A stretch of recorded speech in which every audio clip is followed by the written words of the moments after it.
제가 동영상 하나를 보여드리겠습니다. 그 동영상 하나를 보여드리기 전에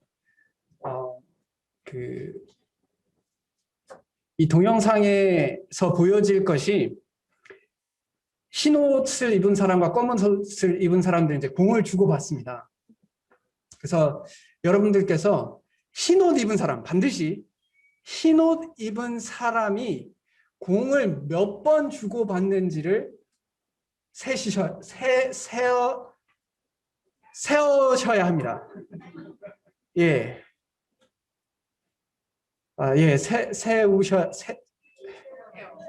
세워.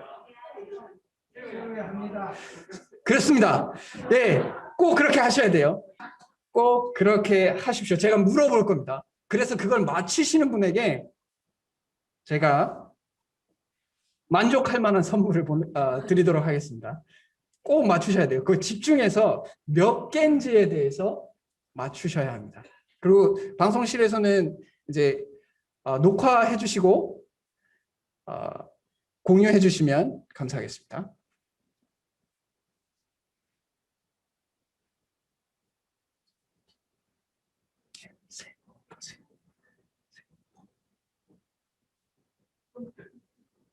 처음부터입니다.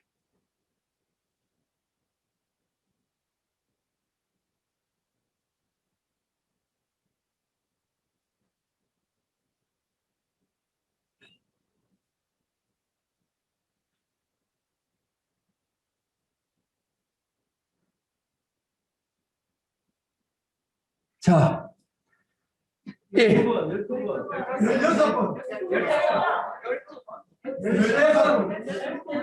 제일 먼저 손 드셔야 돼요. 자, 하나, 둘, 셋 하면, 자, 하나, 둘, 셋. 16번.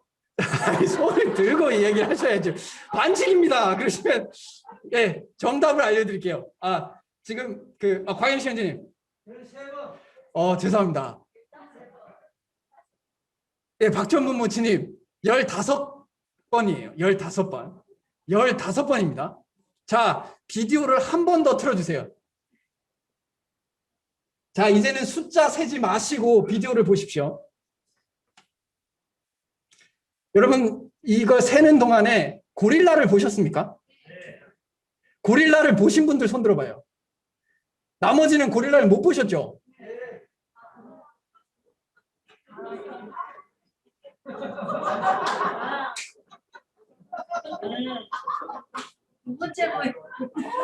이게 뭘 의미하는지 알겠습니까?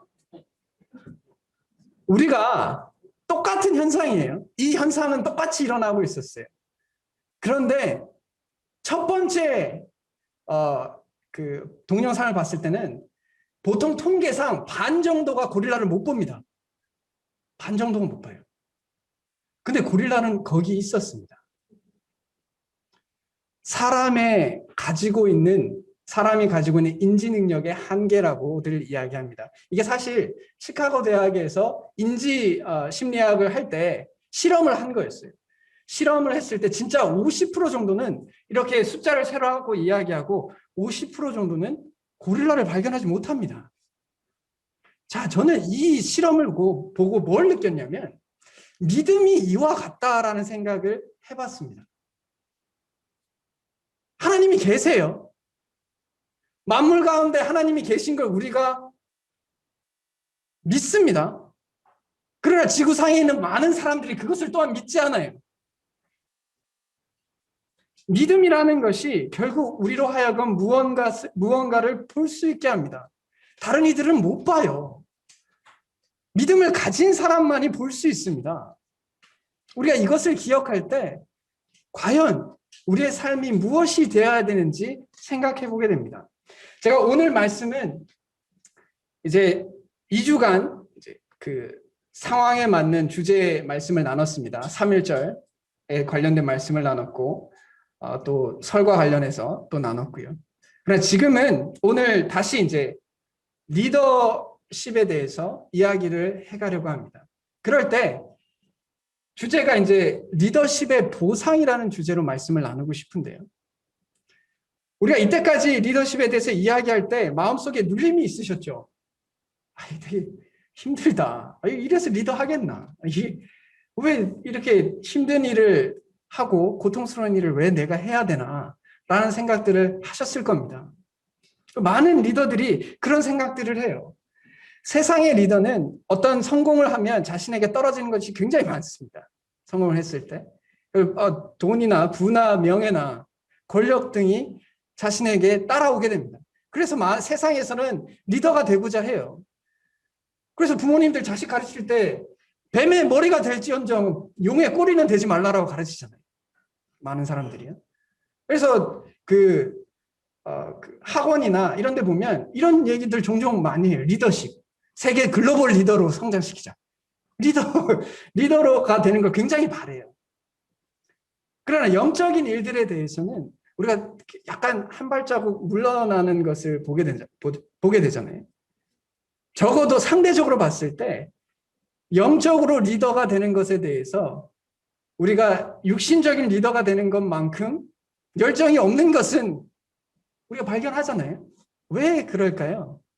고릴라를 못 보기 때문에 그렇습니다. 우리가 믿음이 없기 때문에 그래요. 제가 오늘 이 말씀을 준비하는데 마음속에 눌림이 있었어요. 리더의 보상이라는 이야기를 하려면 이 보상은 믿음이 없이는 볼 수가 없어요.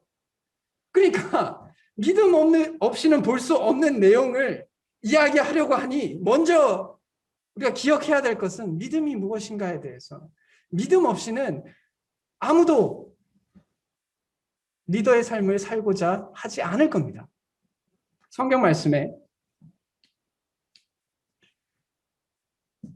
히브리서 11장 6절에 믿음이 없이는 하나님을 기쁘게 하지 못한답니다. 하나님께 나아가는 자는 반드시 그가 계신 것과 또한 그가 자기를 찾는 자들에게 상 주시는 이심을 믿어야 한다라고 얘기했어요.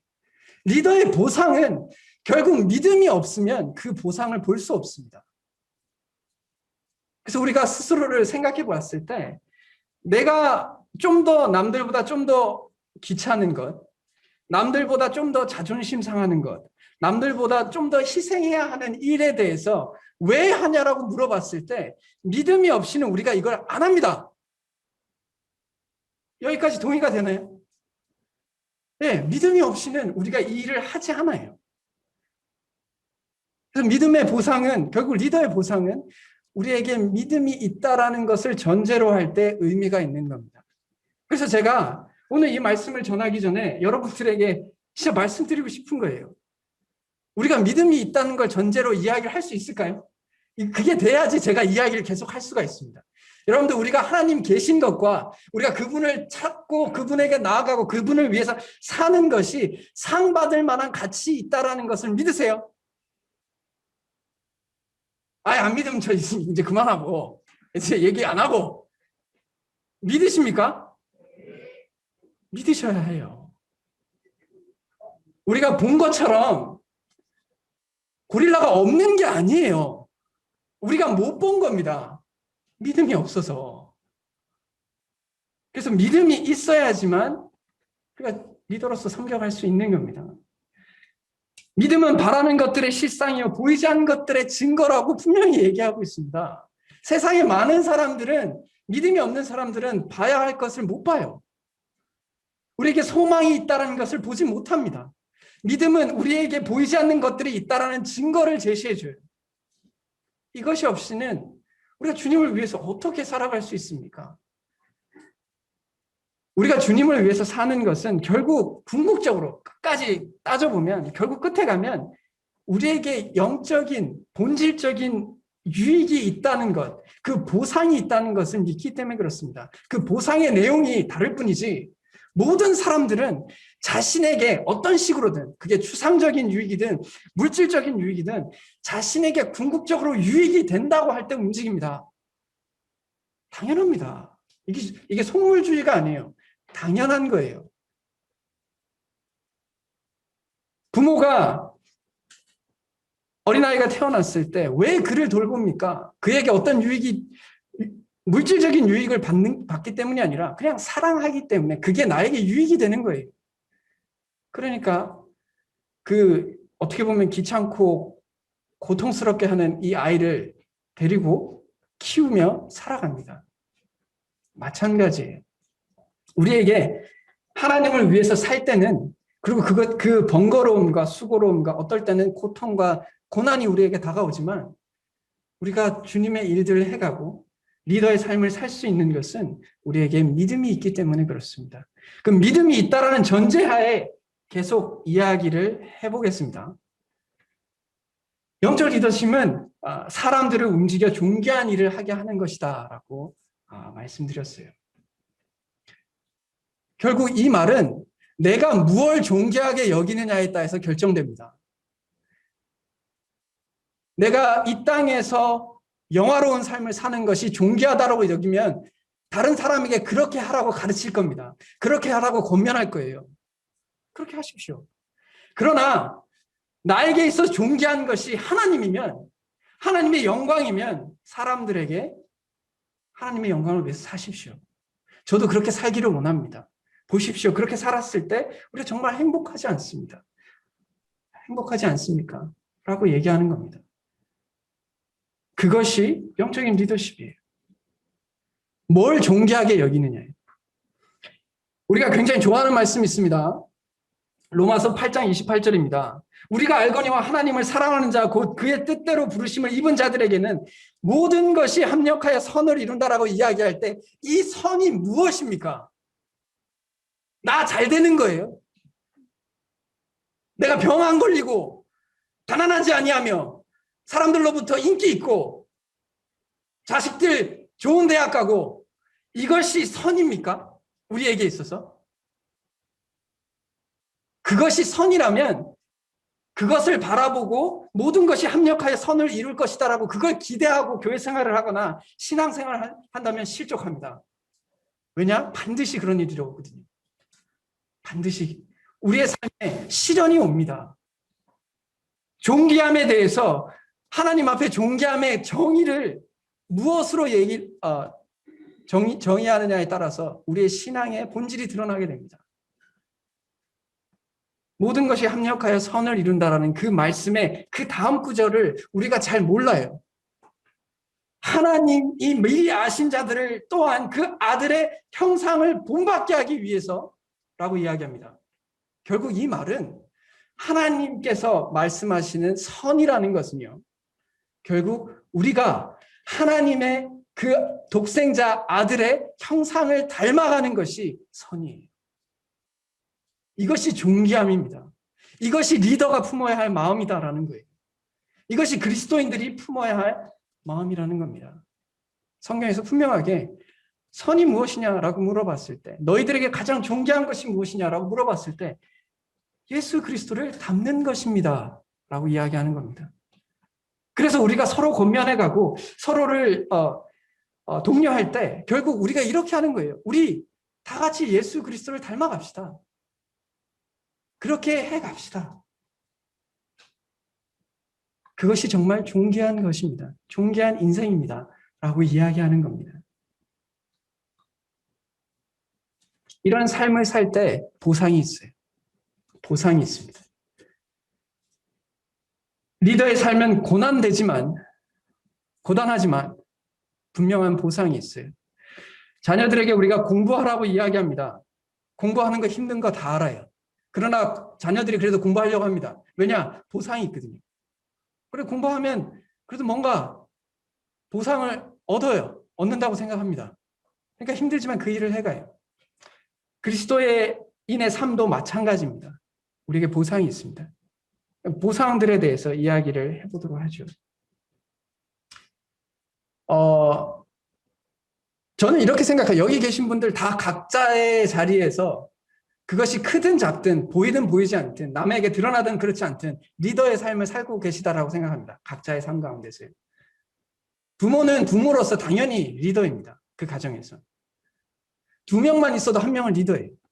그러면 각자 리더가 아닌 인생을 살아본 적이 없으십니다. 다 리더의 삶들을 살아보시고 살아가실 거예요. 그럴 때 뭐가 제일 힘드시던가요?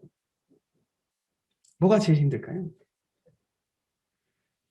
저는 개인적으로 제일 힘든 게 사랑하는 겁니다. 다른 사람을 영적인 리더십이라고 얘기했을 때 결국 누군가를 에게 존귀한 일을 할 수 있도록 돕는 그 일을 하는 과정 가운데 제일 힘든 게 뭐냐면 그 사람을 진정으로 사랑하는 겁니다. 정말 힘들어요. 그러면서 제 스스로를 발견하게 됩니다. 나의 사랑은 참으로 부족하구나. 나라는 존재는 참으로 연약하구나. 다른 사람을 사랑하기에 참으로 부족하구나라는 걸 발견하게 됩니다. 그럴 때 자괴감을 가져요. 그럴 때 괴롭습니다. 그리고 다른 사람들을 이제 원망하게 됩니다. 왜냐하면 인간은 본질적으로 연약하기 때문에 자신이 연약하다는 걸 인정하는 걸 굉장히 어려워해요. 그러다 보니 내 책임은 없애고 다른 사람에게 책임을 전가하는 것을 해보게 됩니다. 그래서 내가 연약하니까 내가 사랑 없음에 대해서 생각하는 게 아니라 다른 사람에게 사랑을 베풀지 않을 이유들에 대해서 찾기 시작해요. 아니, 저 사람이 저러니까 내가 사랑할 수 있나? 아니, 어떻게 저럴 수가 있지? 그래, 내가 사랑하지 않는 것에 대해서 합리화가 된다. 괜찮다. 라고 스스로를 합리화하게 됩니다. 그렇게 되면 될수록 우리는 점점 사랑과 멀어지는 것을 발견하게 됩니다. 그러나 우리가 사랑에 대해서 우리 스스로 사랑하고자 할 때 참 연약한 것을 발견하게 된다면 하나님께서 우리를 사랑한 것을 발견하게 되면 다시 우리 안에 사랑이 싹트는 것을 발견하게 됩니다. 리더의 삶을 살다 보면요, 하나님을 의지하게 됩니다. 왜냐하면 하나님을 의지하지 않고서는 리더로서 살아갈 수가 없습니다. 우리에게 어떤 권력이 있는 것이 아닙니다. 우리에게 어떤 공권력이 있는 게 아니에요. 그러면 교회 안에 성도님들이 하나님을 만나고 하나님께서 원하시는 삶을 살려고 하게 하려면 뭘 해야 돼요? 기도하고요. 결국 그들에게 말씀을 전해야 하고요. 그리고 내 스스로가 그 가운데 살아가야 합니다. 결국 그런 삶을 살아가다 보면 하나님의 사랑을 발견하게 돼요. 깊이 발견하게 됩니다. 세상 모든 사람들이 나의 연약함을 조롱하여도 하나님께서는 나의 좋고 나쁨에 따라서 저를 사랑한 것이 아니라 있는 그대로 저를 사랑한 것을 발견하게 됩니다. 사랑의 깊이를 좀 더 깊이 발견하게 돼요. 저도 그걸 종종 느낍니다. 다른 사람들에게 상처를 받았을 때, 실망을 했을 때 하나님께서 이렇게 얘기합니다. 그래, 너 역시도 그런 사랑을 줄 수밖에 없는 존재야. 네가 실망했다고 하지만 너도 다른 사람에게 실망을 줄 수밖에 없는 존재야. 그런데 내가 너에게 하는 사랑은 그렇지 않아. 너는 나에게 와서 만족을 얻을 수 있고 나의 사랑을 통해서 네가 존귀하다는 것을 발견할 수 있어. 라고 위로해 주십니다. 그 사랑의 위로를 받을 때 우리는 살아가요. 사람이 요즘 시대에 자존감이라는 것이 굉장히 중요한 시대를 살아가고 있어요. 자존감이 낮으면 불행하다라고 얘기합니다. 우울증에 걸린다고 얘기해요. 자존감이 뭡니까? 자신을 존귀하게 느끼는 감정이에요. 근데 이 자존감은 어디서 오겠어요? 사람의 가치가 무엇에 의해서 결정된다고 생각하십니까? 능력이요? 아닙니다.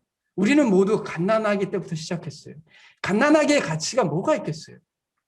우리가 어린아이에 대해서 가치 있다고 생각하고 어린아이 요즘 그 학대받으며 고통당하는 아이들을 볼 때 우리가 굉장히 분노하잖아요. 근데 이런 지가 얼마 안 됐어요. 역사적으로 볼 때요. 로마 시대부터 보면 그 로마 시대 전도 더할 것도 없고 어린아이는 재산이었습니다. 그래서 마음대로 죽이기도 했어요. 우리가 어린아이의 가치를 존귀하게 여긴 지가 역사적으로 몇 년 안 됩니다. 제가 캄보디아의 킬링 필드라는 곳을 다녀왔어요. 거기에 나무가 한 그루 있습니다. 그 나무가 어떤 나무냐면 공산주의자들이 공산주의 아닌 자들을 다 숙청할 때 그 나무에 어린 갓난 아기를 쳐서 죽였어요. 자, 그러면 그 공산주의자들, 자기의 뜻과 반하는 사람들이 그 갓난아기를 죽일 때 어떤 생각으로 죽였을까요? 이 갓난아기는 가치가 없다라고 생각해서 죽였을 겁니다. 그렇죠?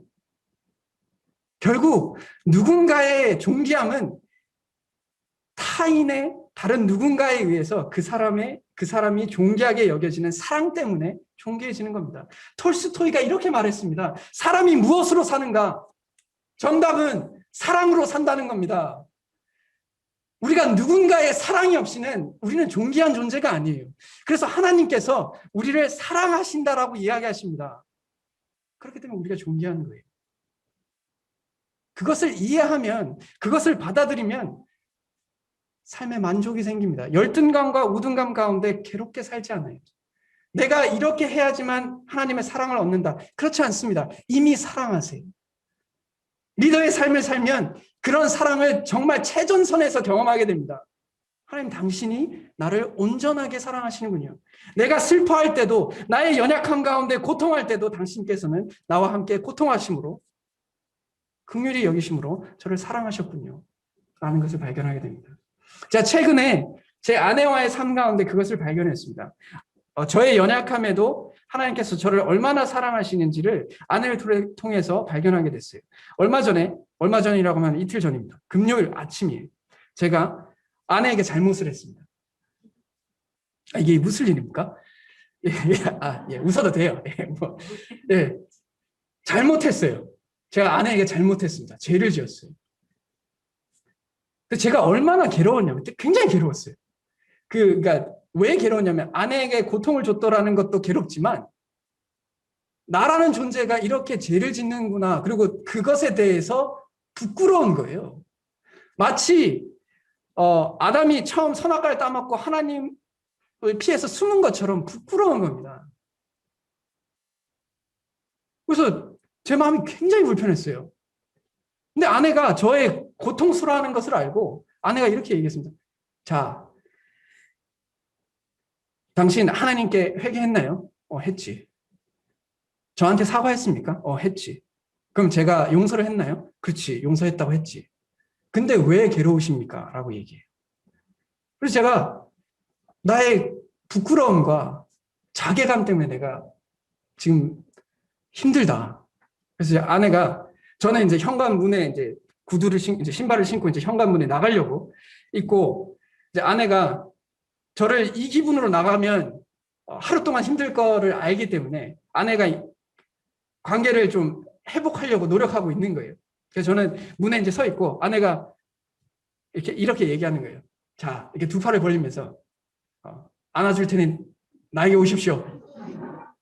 괜찮습니다. 네, 라고 하는 거예요. 그래서 제가 싫다 그랬어요. 싫어요. 왜냐하면 막 이게 자존심 상하는 거예요. 부끄럽고 나의 연약함에 대해서 그걸 인정한다는 것도 너무 힘들고, 그래서 몇 번을 이제 아내가 이제 기다리고 있는 거예요. 괜찮습니다. 오십시오. It's okay. 제가 No! 그래서 문 앞에서 계속 그러고 있어요. 그러니까 아내가 어떻게 했는지 아세요? 저한테 걸어와서 저를 안아줬어요. It's okay. 우리가요, 하나님 안에서 죄를 지었을 때요, 하나님과 화해한다는 게 그렇게 쉽지가 않습니다. 왜냐하면 스스로 굉장히 괴롭거든요. 죄에 대해서 민감하게 생각하면 내 자신이 얼마나 초라한 존재이고, 그래서 하나님께 온전히 나아가는 게 굉장히 어려워요. 그걸 하나님께서 아시고 어떻게 하셨냐면 본인께서 내려오셨잖아요. 십자가에서 본인이 달리셨어요. 너희가 나한테 안 오니 내가 너에게 가겠다라고 하신 거예요. 우리가 리더의 삶을 살다 보면 그것을 경험합니다. 왜냐하면 그런 삶이 고되고, 그런 삶을 살다 보면 시험도 많이 받아요. 유혹도 많이 받고요. 그리고 더 민감하게 됩니다. 나의 죄에 대해서. 그러다 보면 하나님의 사랑을 더 깊이 경험하게 됩니다. 그리고 그 사랑이 우리를 살려요. 보상입니다. 정말 보상이에요. 그 다음에 지혜입니다. 저희가 이제 수요일부터 이제 지난 수요일부터 잠언 강해를 계속 해가고 있습니다.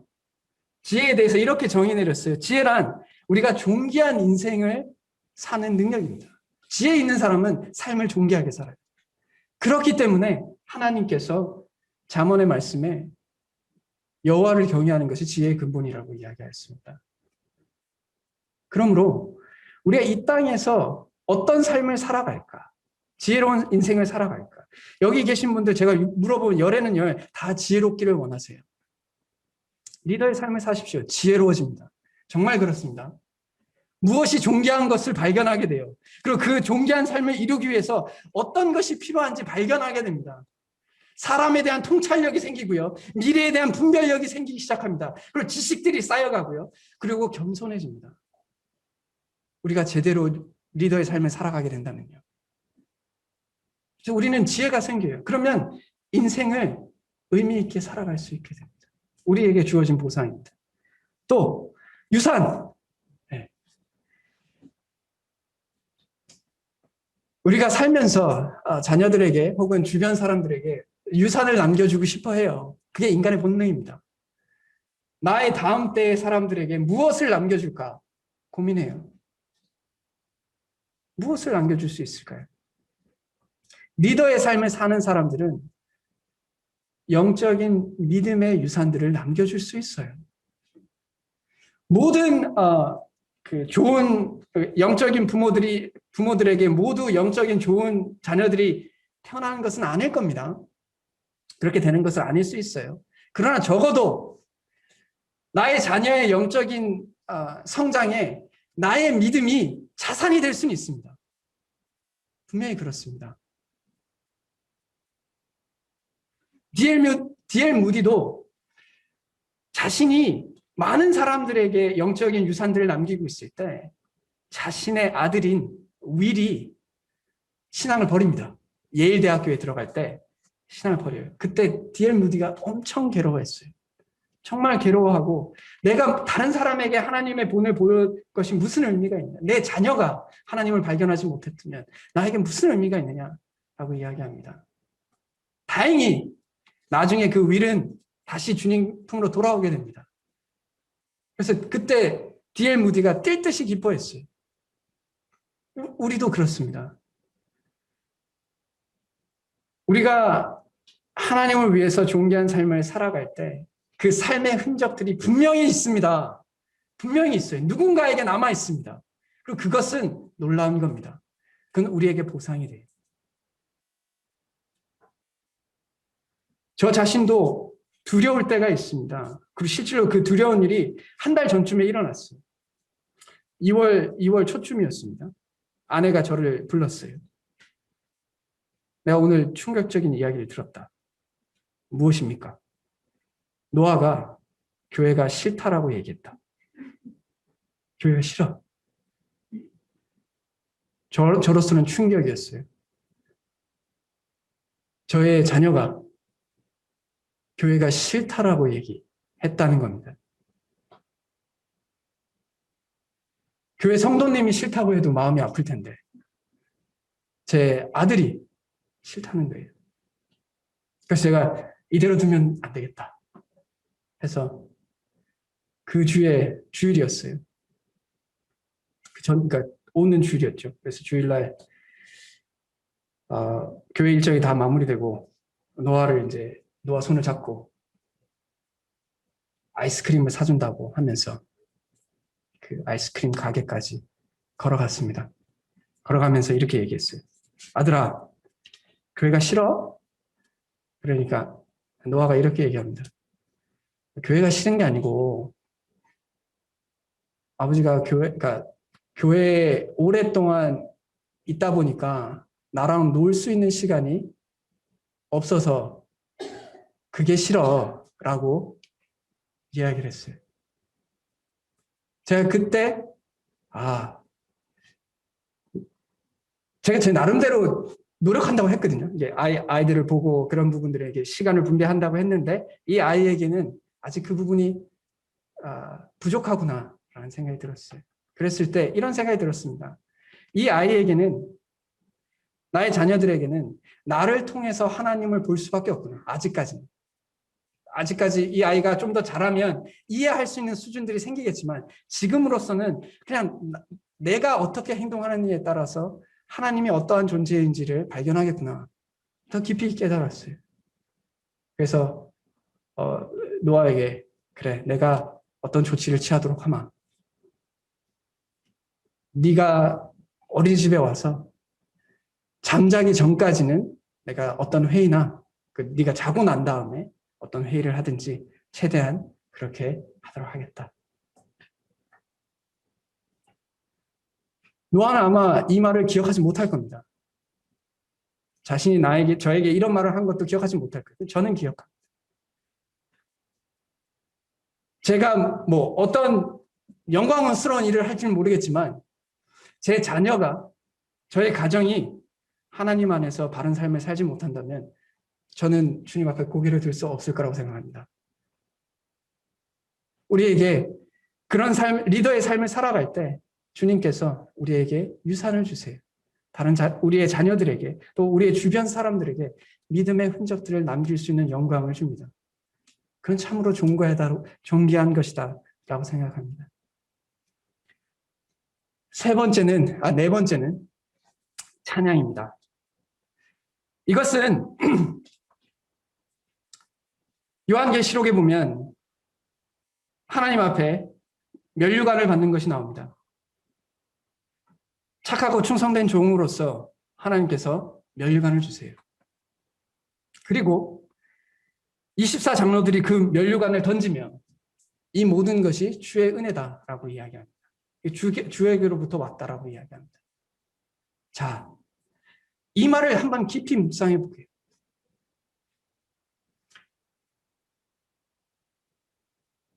여러분, 성경은 사람이 썼습니까? 하나님께서 쓰셨습니까?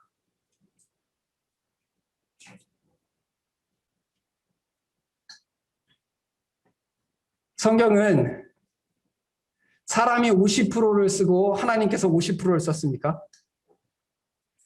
하나님께서 100%를 쓰시고 사람이 100%를 썼습니다.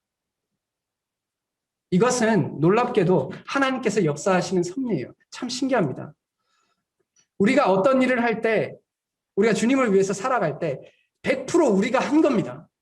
그러나 또 한편으로는 100% 하나님께서 하신 거예요. 그것이 이 요한계시록에서 나오는 이야기입니다. 하나님께서 우리를 칭찬합니다. 마치 100% 우리가 한 것처럼. 그러나 그 24장로들은 이 모든 일이 100% 하나님께서 하신 것처럼 찬양합니다. 이게 우리에게 주어지는 보상이에요. 우리가 하나님을 위해서 살아갈 때 이 모든 것이 하나님께로 왔다라는 것을 찬양할 수 있게 됩니다.